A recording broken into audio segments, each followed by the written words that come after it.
Pulse. Townships interview. Don't forget breaking news. This is the Pulse of the Eastern Townships, and I'm William Crooks. Universities across North America are facing mounting financial pressures, growing administrative costs, and ongoing debates about academic standards and purpose. To explore what's behind those changes, I spoke with retired Bishop's University professor Lionel Standing. Standing spent 57 years on university campuses in 3 countries, working in psychology and the social sciences. Since retiring in 2020, he has published 3 books examining how universities operate today, drawing on decades of first-hand experience and research. In this interview, Standing reflects on administrative growth, grade inflation, student evaluations of teaching, the corporatization of universities, and how different academic disciplines are being affected. Here's that conversation.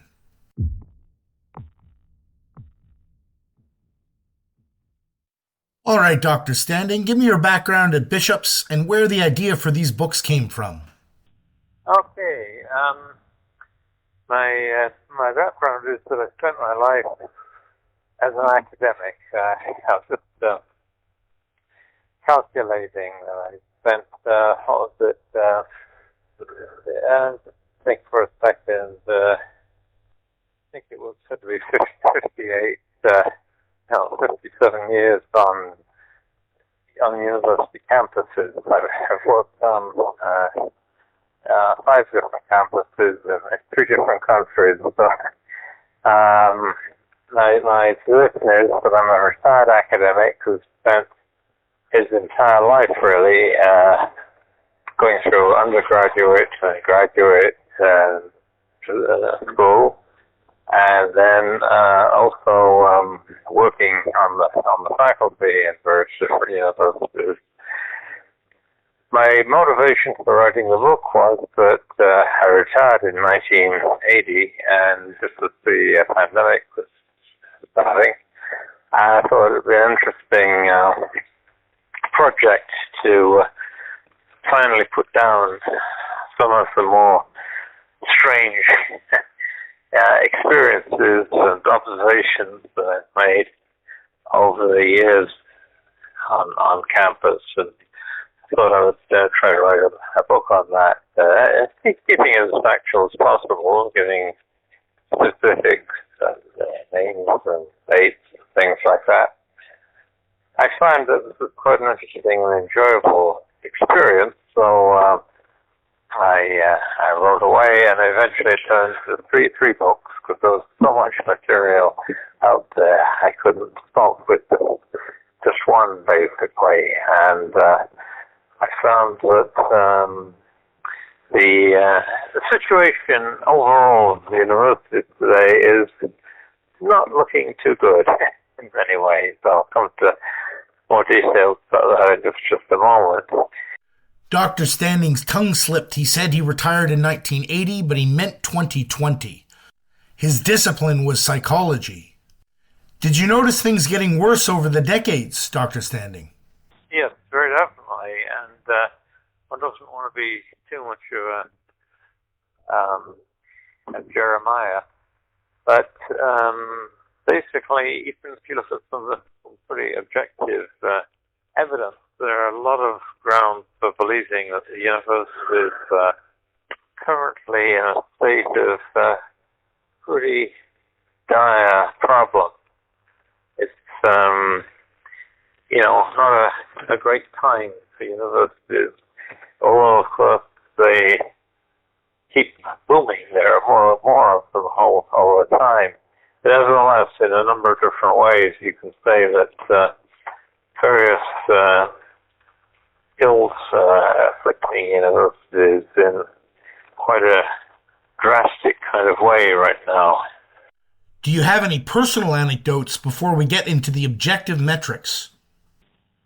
Okay, well, I guess there are all kinds of experiences that one has over the course of one's career, some of which leave one thinking this can't be happening, this couldn't be real, but it actually is.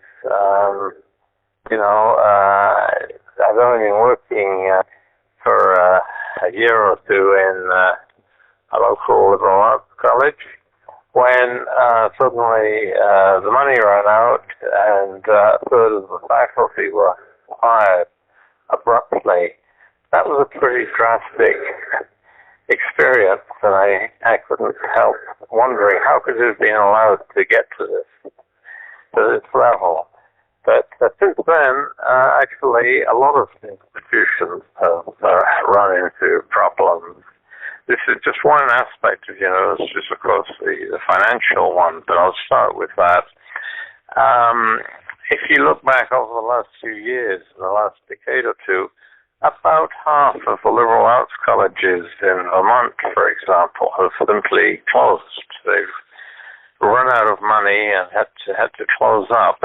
One or two other ones have amalgamated or something like that. But the situation is pretty dire when so many nice little liberal arts colleges, some of which have been around for 100 years, are just forced to close up.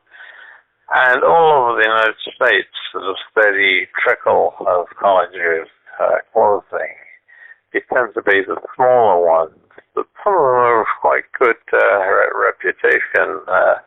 So that is the financial crunch that the universities are in. Of course, the bigger campuses are also in enormous, laboring under enormous debts in many cases and threatening to go broke. But at a certain size, they're too big to fail. So somehow the government usually steps in to bail them out, or something like that happens. There's been through the smaller institutions, unfortunately, which take a hit in this kind of way. So just the financial side of education alone is becoming pretty bizarre. With so many businesses were going broke one after another. You'd have to wonder if the economy was very solid. So it is with educational institutions. Would you say these closures are due to lack of interest or mismanagement of some sort? Well, it's easy to criticize when one is not doing the administration oneself. I realize that one has to be careful, but I try to explore some of those issues in the book, in that chapter on administration. I think there's several problems. There are difficulties in that society is changing all the time, and that is going to cause problems for any kind of organization, even a business, any kind of social organization like school or hospital or university. Continual changes in society and in the economy, that would in itself cause some difficulties. But on top of that, I have seen certain examples of quite spectacular malfeasance, some of which I talk about in the book. And we also have to say that there are certain inherent laws of social organizations, such as Parkinson's law, that they tend to add extra personnel all the time, even when the amount of work is constant or declining, and that inherently tends to make many institutions veer towards eventual bankruptcy. The tendency just to add extra unnecessary personnel, that alone, on top of any sort of, mismanagement or larceny by those at the top, that is going to cause enormous problems. There are universities in the States where there are more people on the support staff than there are support staff and administration than there are on the faculty. The faculty eventually become outnumbered by a vast number of people who have very nebulous job descriptions, and probably in many cases the doing work isn't needed at all. This is a problem of organizations. They tend to acquire unnecessary personnel to quite a predictable and amazing extent. That creates an enormous financial burden, and that partly accounts for the tendency of campuses to go broke. On top of that, there's also the problem that modern campus has become more and more like a kind of a resort rather than a simple place of education. The bigger American campuses in particular tend to offer all kinds of luxury bars and sort of climbing walls, expensive diversions, which means that they're running a sort of an all-in spa experience. That can be very expensive. They get trapped in that pattern, and that accounts for part of the financial crunch that we're in. One topic I've heard people talk about quite a bit over the past few decades is grade inflation. Do you speak on that in your books? Yes, absolutely. I talk about that. The fact that at Harvard, the typical grade is an A, and not only that, but in some cases, in certain instances, and I cited a few specifics, that A can be achieved in an absurdly easy fashion. For example, grade inflation is evident everywhere, all across the educational system. But when it hits Harvard, which likes to pride itself as being the top supply or model for other universities to follow, it becomes especially distressing. And I'm thinking of one course which came to public notice because the work was absurdly easy, and yet it turned out that most of the students were cheating. Even then, there's really almost no need to cheat, but it turned out that a majority of them were cheating in that course. Anyway, grade inflation is extremely prevalent everywhere. It's almost unknown for anybody to fail a course on the campus. It's virtually unthinkable, and this probably reflects partly on the need to keep as many customers in the organization as possible. If you fail students, they may leave and go somewhere else. It also may reflect the demoralization of the faculty. They are aware that they may get embroiled in all kinds of disputes, even lawsuits and tact and so forth. They tend to just sort of give up, give it sympathy 50 in many cases. But actually, it's worse than that because, as I say, they're not even just giving up 50. They're, in many cases, giving first-class marks for the work, which obviously is not first-class. So that they have an almost absurd situation that marks are being handed out gratuitously that bear very little connection with what is actually being learned. You talked about administrative bloat. To what extent do these new positions in diversity, equity, and inclusion over the past 10 or 15 years contribute to that? Absolutely. I do talk about this some length because it is just about the last 10 or 15 years. There are other forms of bloat as well in every sector. But DEI does produce some bizarre problems. For example, the University of Michigan has far more people working in its DEI department than work in the teach history there, for example. And it costs many millions of dollars a year to run the DEI department. But when you look for any benefits, any objective benefits of the DEI operation, such as increased satisfaction of minority students on the campus, or increased rates of publications by minority students, minority scholars, I should say. You just don't find that. You find it seems to make no real difference one way or the other. DEI, in theory, I suppose it's set up with best of intentions, but in practice, it just adds to the bloat on the campus, and it has been a failure in most respects, according to the literature on this topic.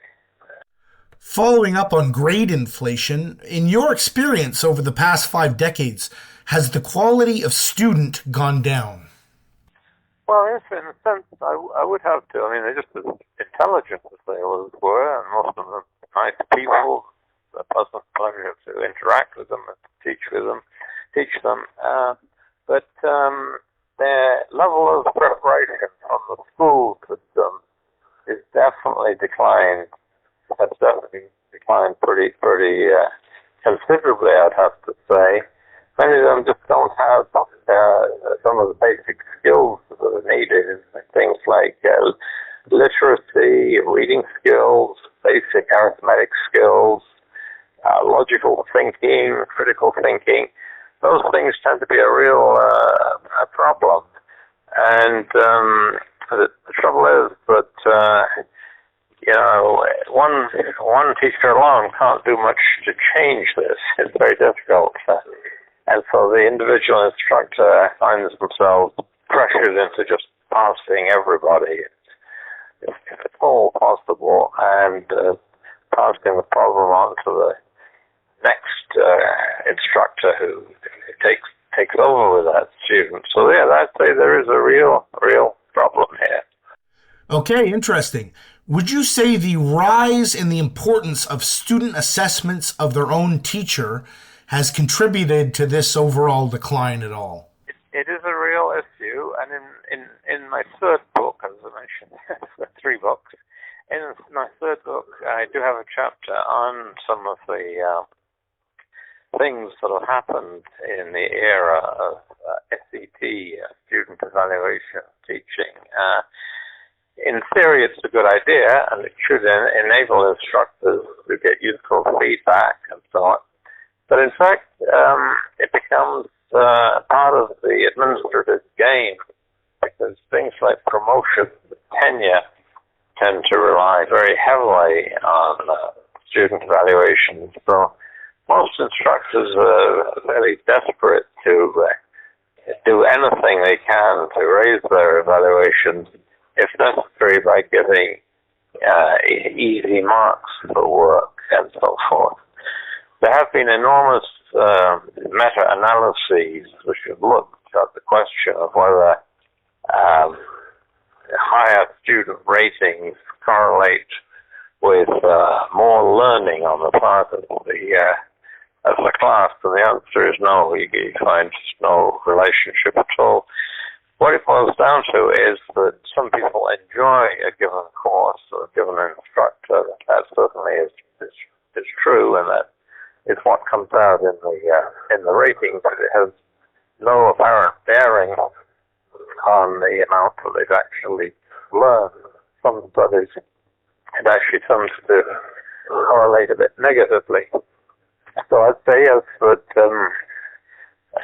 faculty evaluation is potentially a useful thing, a good thing, but in practice it tends to be fairly counterproductive in some ways. It may be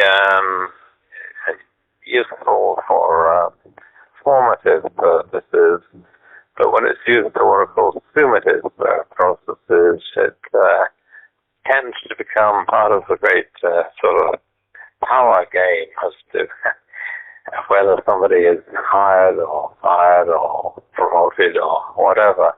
So yeah, I don't think we can get rid of all evaluation. That is not unlikely. But on the other hand, it could be done an awful lot better. Some people have published lists of some of the tricks that they've used to raise their evaluations. Professors have written little articles where they describe their ratings shot up a bit enough to help them hang on to their job. So this is the problem. Yeah, there's a list of about 20 different factors which are known to boost evaluations if you're willing to go into them. Things like marking easy and handing out candies and showing films and giving lectures and so forth. So that is the problem, yes. But the devil is in the details, and it's proving pretty counterproductive at present in many cases. In some cases, it probably does serve to weed out some obviously incompetent teachers and perhaps to reward some super teachers for all I know. But in general, the evidence is not very impressive, and it tends to be extremely stressful for the faculty. The faculty a little bit demoralized in many cases. Would you say universities are being run more like businesses over the past 50 years? And does that interfere with their purpose, which is, roughly speaking, the pursuit of truth?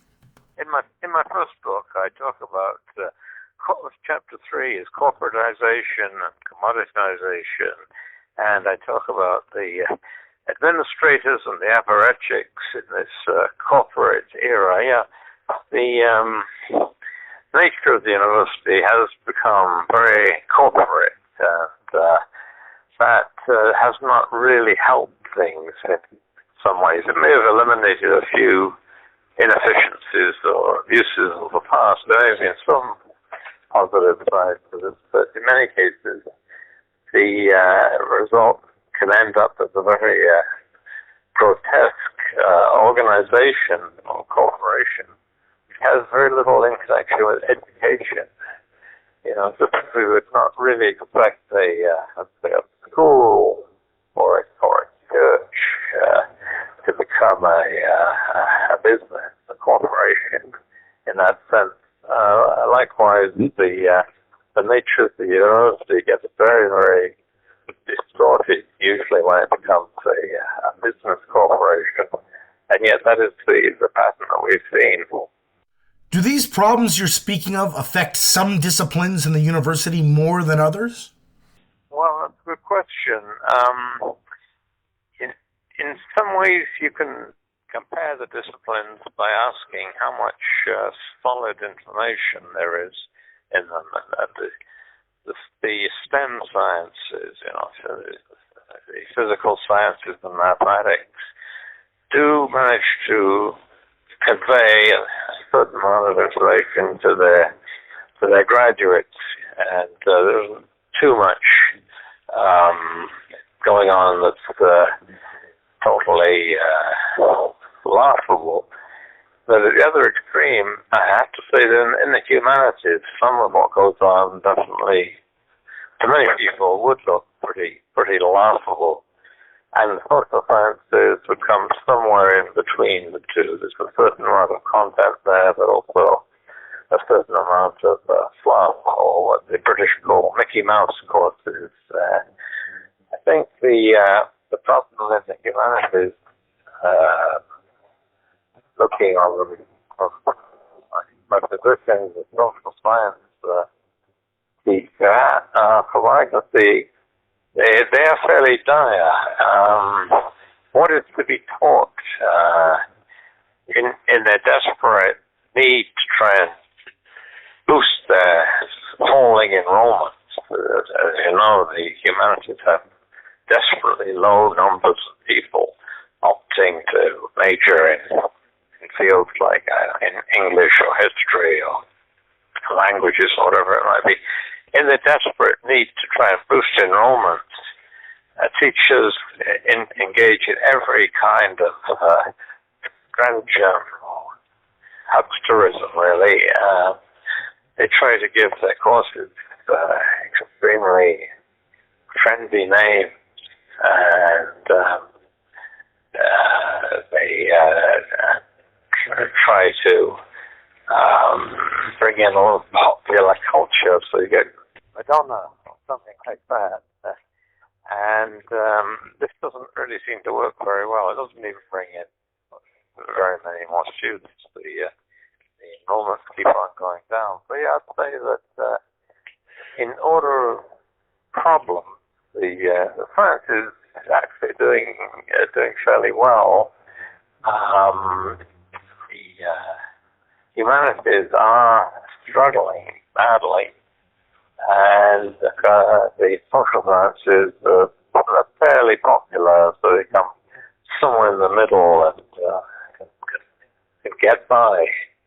What is the name of your books, and where can people find them, Dr. Standing? Well, they're all available on Amazon. They're on the Amazon page. If you just type in Leo Standing, you'll see them. The first one is called May Contain Nuts! How the Universities Went Off the Rails. Okay, that's book number one. The second one is called The University Circus, Comical Collection of Campus Follies.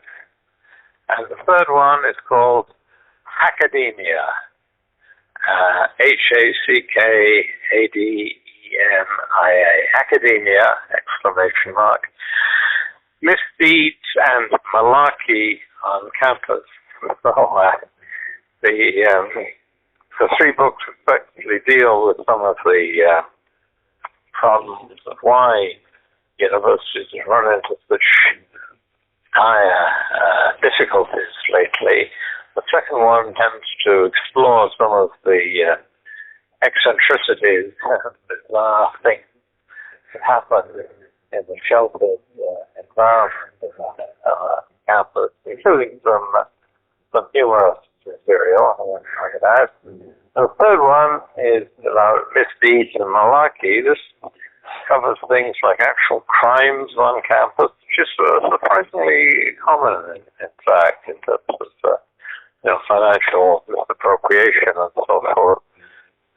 Misdeeds can also include just scams, which are barely on the edge of legality, and there are various other kinds of misbehavior which occur on campus.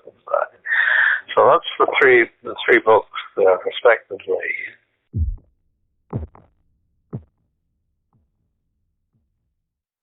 That was Dr. Lionel Standing, a retired Bishop's University professor and author of 3 recent books on life inside modern universities, including May Contain Nuts! How the Universities Went Off the Rails. All 3 books are available through Amazon, and Standing says he continues to research issues such as academic integrity and the replicability crisis in the sciences.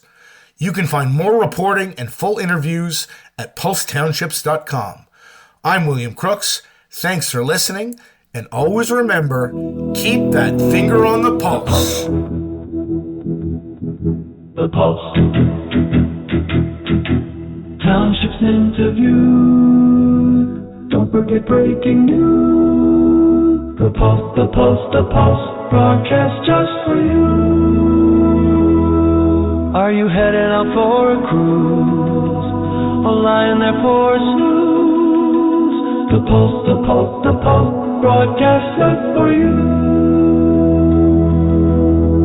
I know that guy, I know that gal too. The Pulse, the Pulse, the Pulse, broadcast just for you.